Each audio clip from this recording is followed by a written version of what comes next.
அருள்மிகு வெற்றி விநாயகரை போற்றி. அனைவருக்கும் வணக்கம் ஃப்ரெண்ட்ஸ். இன்றைக்கி நம்ம நினைத்தாலே முக்கியம் திருவண்ணாமலையில் கிரிவலம் தொடர்ந்து நம்ம 14 கிலோமீட்டரில் முதல்ல இந்திரலிங்கம், அடுத்ததாக அக்னிலிங்கம், மூன்றாவதாக யமலிங்கம், நான்காவதாக நிருத்திலிங்கம் தரிசனம் பண்ணிவிட்டு அதுக்கு பிறகு நேர் அண்ணாமலைன்னு அண்ணாமலையார் ரிஷப வாகனத்தில் அம்மனுக்கு காட்சி கொடுத்த அந்த இடத்துல நம்ம தரிசனம் பண்ணோம். அதே மாதிரியே சூரிய பகவான் தமிழ் மாதத்தில் தமிழ் புத்தாண்டு அன்னைக்கும் ஆவணி மாதத்தில் ஒரு நாளும் காட்சி கொடுப்பதாகவும் தரிசனம் கொடுப்பதாகவும் நாம் அங்கே பார்த்தோம். அதே மாதிரி அம்மன் தவம் இருந்து இறைவன் அவங்களுக்கு கொடுக்காத ஒரு தரிசனம் இந்த மலையை சுற்றி வரும்போது அவங்களுக்கு கிடச்சிடும். ஸோ இதெல்லாம் நம்ம நேர் அண்ணாமலை வரைக்கும் பார்த்தோம். நேர் அண்ணாமலைக்கு அடுத்த நம்ம பார்க்க போகிற பழனி ஆண்டவர் திருக்கோயில் முருகருடைய தரிசனம். இன்றைக்கி தைப்பூசம்னால இப்போ நீங்கள் பார்த்தீங்கன்னா பக்தர்கள் எல்லாருமே கேட்டுக்கு வெளியில் நிற்கிற அளவுக்கு கூட்டம் அதிகமாக இருக்குது. காரணம் என்னென்னா தைப்பூசம். இந்த தைப்பூசத்துக்கு 7 மாதம் தைப்பூசத்துக்கு நிறைய வரலாறுகள் இருக்குது. சூரபத்மனை அழிப்பதற்காக அம்மன் பார்வதி தேவியார் முருகப்பெருமானுக்கு வேல் கொடுத்ததாம் இந்த தைப்பூசம் கொண்டாடப்பட்டு வருகிறது.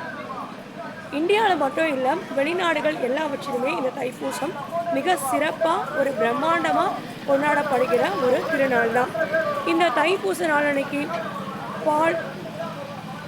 பால்குட ஊர்வலம், காவடி எடுத்து முருகருக்கு வேண்டுதல் செலுத்துகிறவங்க, வேல் குத்தி, அழகு குத்தி, இந்த மாதிரி பலவிதமான சந்தன காவடி, வேல் காவடி, பால் காவடி, இந்த மாதிரி நிறைய போகலாம். நிறைய நம்ம முருகர் கோயிலில் நடக்கும். இன்றைக்கி நம்ம தைப்பூசத்துக்கு திருவண்ணாமலையில் பழனி ஆண்டவர் கோயிலில் தரிசனத்துக்காக வந்திருக்கோம். பக்தர்களுடைய கூட்டம் அளவுக்கு அதிகமாக தான் இருக்கும். காரணம் தைப்பூசம். அதே மாதிரி எப்படி முருகர் சூரபத்மனை அழித்தாரோ, உங்கள் வாழ்க்கையில் இருக்கக்கூடிய எதிரிகள், கவலைகள், கஷ்டங்கள், உங்களுடைய துயரங்கள் எல்லாத்தையுமே இந்த தைப்பூசம் அன்னைக்கு நீங்கள் முருகரை வழிபடும் பொழுது நிச்சயமாக அந்த வேல் உங்களை காப்பாற்றும். அந்த வேல் உங்களுக்கு வெற்றியை கொடுக்கும். அந்த வேல் உங்களுக்கு வாழ்க்கைக்கு உங்கள் எதிரிகளை இல்லாமல் ஆக்கிடும். அப்படின்ற பல காரணங்கள் இருக்குது. இன்றைக்கி நம்ம உண்மையாலுமே ஒரு சிறப்பான ஒரு தரிசனம். எல்லாத்துக்கும் மேலே நம்ம முருகர் தரிசனம் பண்ண முன்னாடியே மயிலை தரிசனம் பண்ணிட்டோம். ஏன்னா இங்கே வர வழிகளில் மயில்களுடைய அந்த தரிசனம் இன்றைக்கி தைப்பூசம் அன்னைக்கு உண்மையிலேயே அவ்வளோ ஒரு மகத்தானது.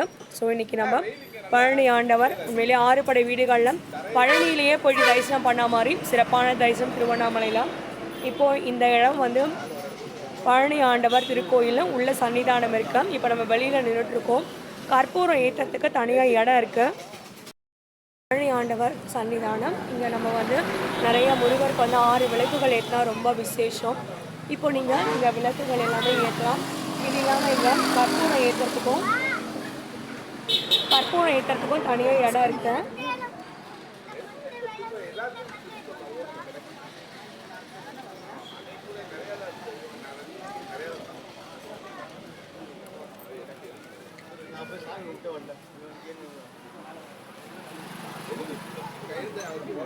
தள்ளி விட்டு வா.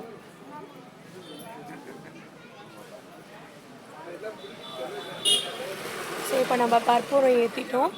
அதே மாதிரி இங்கே தைப்பூசத்துக்கு முருகர் கோவில், பழனி ஆண்டவர் திருக்கோயில், நினைத்தாலே முக்தி தரும் திருவண்ணாமலையில் சிறப்பான தரிசனம். இந்த தைப்பூசம் உங்களுடைய வாழ்க்கையில் நிச்சயமாக பல வெற்றிகளை கொண்டு வரும் ஒரு சிறப்பான ஒரு தைப்பூசமாக இருக்கணும். எல்லாருக்கும் வாழ்த்துக்கள் தெரிவிச்சுக்கும். வெற்றிவேல் முருகனுக்கும் அரகரோகரா.